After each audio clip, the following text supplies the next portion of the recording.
Здравейте, приятели! Аз съм Лора. Много обичам да пътувам и ужасно много обичам планините. И добре, че в България имаме цели 39 различни планини. Днес съм решила да се кача на най-високия връх в планина Рудини. Тръгва се от село Сирешник. В момента се намирам пред църквата в селцето. То ни е в близост. Сега след малко поемаме по една чудна екопътека, която ще ни отведе точно до върха. Самото селце много ми хареса. Намерихме дървени люлки, срещнахме нови кученца, приятели и е време да потегляме.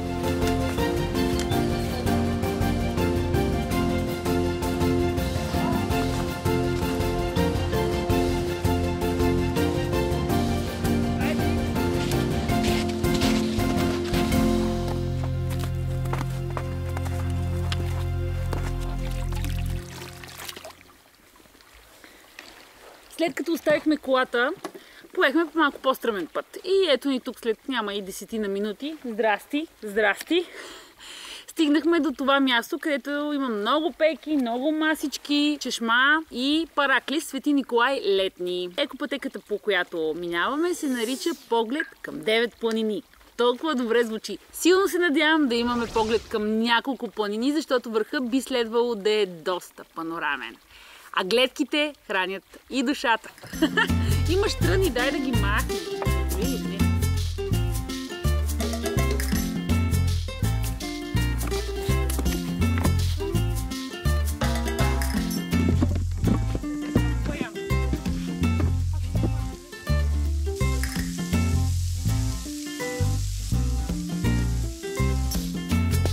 Стигнахме до мозайката Окото. Тук всеки турист може да вземе камъче от кариерата и да го постави на обозначеното място. Така след време тук ще цъфне око.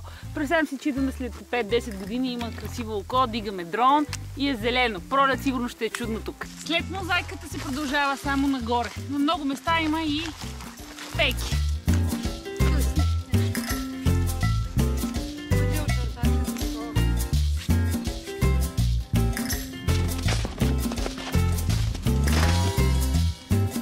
Стигнахме за слон погледец.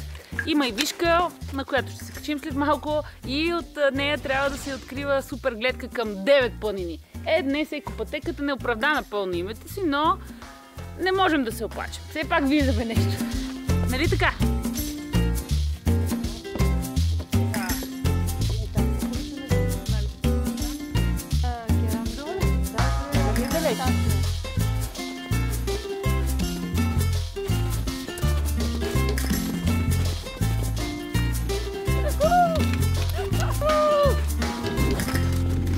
Връх с пейка! Връх Сирешнишка Рудина, висок 1172 метра. Ох, българското знаме се вее гордо. Не виждаме 9 планини, както казахме, но гледката е много добра. Появи се леко вятър и малко снежет. Отне ни час и половина, за да се дотътрим до тук с доста спирки за снимки. Хладничко е тук и сега мисля да се сгреем с моите приятели. Ще направим горещ шоколад. Много екстри съм взела, но иначе става супер лесно. Водата в ето това канче ще я сложа да се загрява, но първо към нея кафява захар, за да се разтвори. Паля. 10 годишна Мадейра. Може и уиски да се капне, по-хубаво. Сметаната ще даде плътност. И малко какао. Какаото става на бучки в началото, но при по-упорито бъркане се получават нещата. Захарта е на вкус, естествено. Какаото също и ще сложим най-накрая черен шоколад. 70% какаово съдържание. Черен, хубав, стабилен шоколад. И после ще гарнираме с екстрите. Взела съм розови цвечета от роза дамасцена. Те са ядливи, чили без семки и сол на люспи. Истински гурме, горещ шоколад в планината. И домашни маршмелоу. Вчера ги правих с рози, за да изглеждат по-апетитни. Сега трябва да бъркам, докато течността се загрее. И махна бучките от какаото. Чак тогава ще сложа шоколада. Горещото какао е готово, няма бучки, много е добре. И сега шоколада, обаче свалям ръкавицата. Все пак вече, за да може и той да се разтвори. Ето как почва да се топи. Кой не обича шоколад?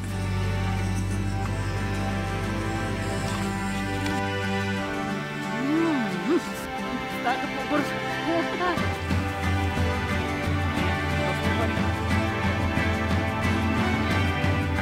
на изливането, преливането.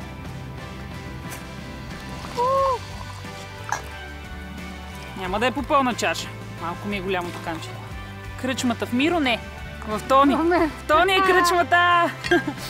И сега екстрите. Кой каквото иска да си слага, но ето, как го виждам аз. Тези маршмелоу, по-внимателно трябва да ги слагам са отгоре. Ето така. И повече от тях те ще се стопят. Ето аз ще сложа чили сега. С това нещо какво става, Лорче? Кое? С те ли? С чилито. Ами люто. Не. Сол, чили. Клемта чаша, ще видим какво ще се сложи. И айде малко рози още. Ето на последната част се пада една роза. Айде малко рози, защото е от Карлово.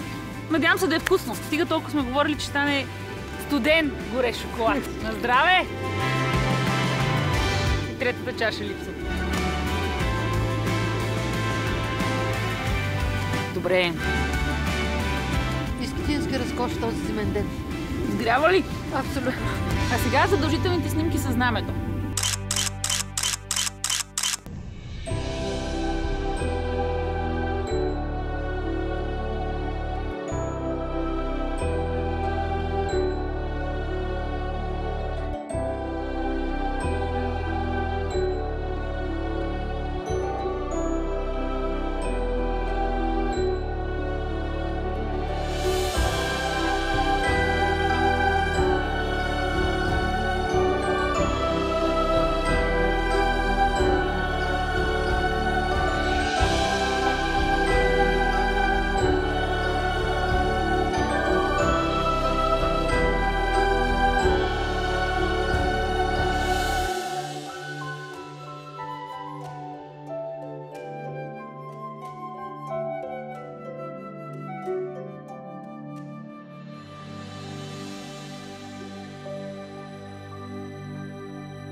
Аз и моите приятели казваме чао на връх Сиришнишка Рудина. Нали така? Хайде надолу. Бързо! Быстро! Быстро, собака! Хайде! Хайде!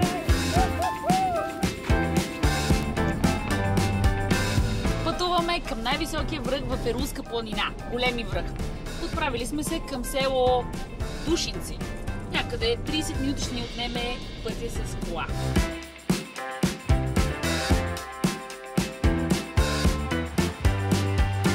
Най-популярната пътека за изкачване на най-високия връх в Еруска планина е тази, която тръгва от Еруския манастир. Точно тук оставихме колата и сега се отправяме нагоре. Не би трябвало да е дълго изкачването и се надяваме след час и 30 да сме горе на върха.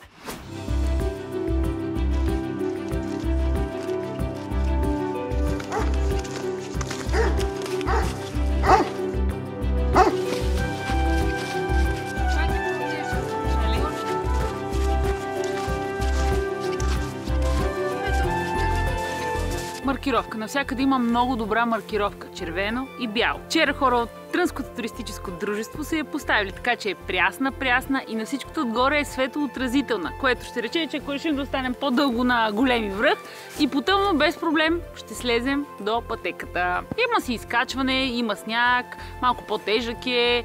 Не е най-приятната за вървене точно в този сезон, но ние ще се справим.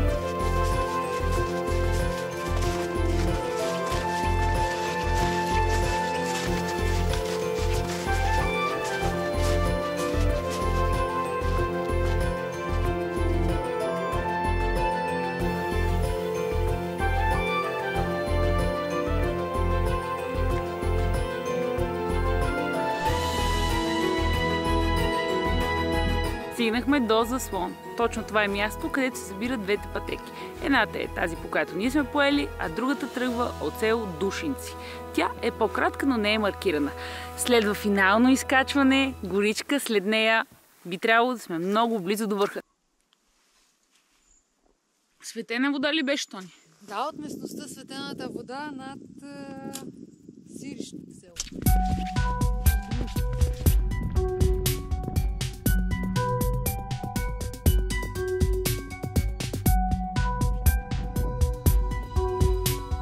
Тук е малко по-стръмно, но лесно се минава в интерес на истината. Почти сме изкачили тази височина. Виждате ли, Тони, къде е? Още малко. Още 20 или 30 метра, ако виждам правилно. И най-странното ще е зад гърба ни. Готино, нали? Усеща се истинска зима и леко затъваме на места. По-уморително е така да се върви.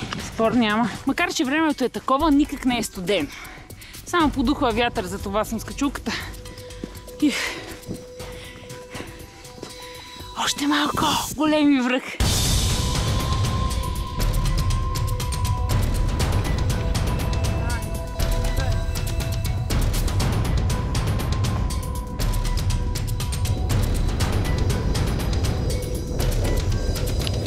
Вече сме на билото. Стръмното свърши. Едва му целях. Между другото, 10 минути би трябвало да сме на върха. Не го виждаме, защото е в мъгла. Но перушинките сняг ни заструпаха и е много магично.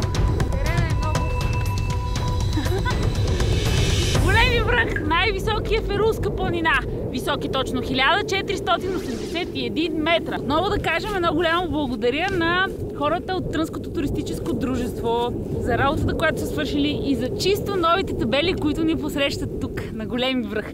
За жалост обаче ще си остана само с знанията, че от тук се откриват прелесни гледки и върха е панорамен. Тони ми разказа, виждала съм и снимки, но да, аз виждам снежинки и мъгла.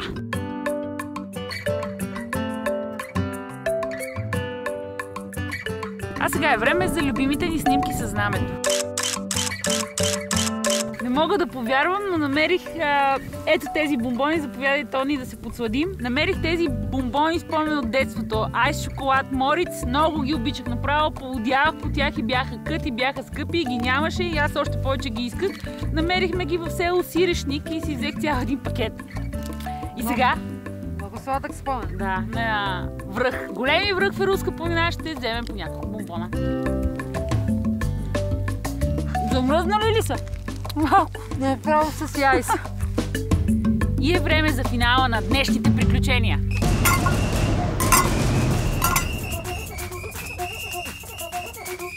Доброто ходене в планината завършва така. Ароматно, сгряващо, греяно вино. Благодаря ти, Тони. Специално е станала рано сутринта, за да го приготви. Хубава гледка към зимна планина. Намираме се в най-високата махала в село Ерул, Пернишко, което се нарича Мучи Баба. А зад нас някъде е панорамния връх Каменица, към който се бяхме запътили.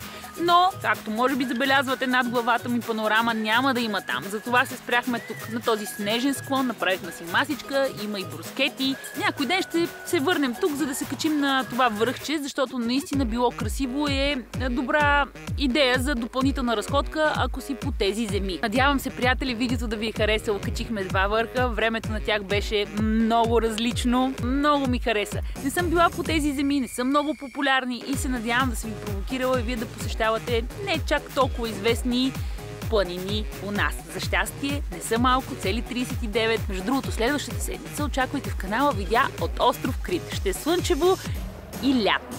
Чао, до скоро! Аз съм Лора и ви казвам приятен път. На здраве, Тони! Мерси за виното!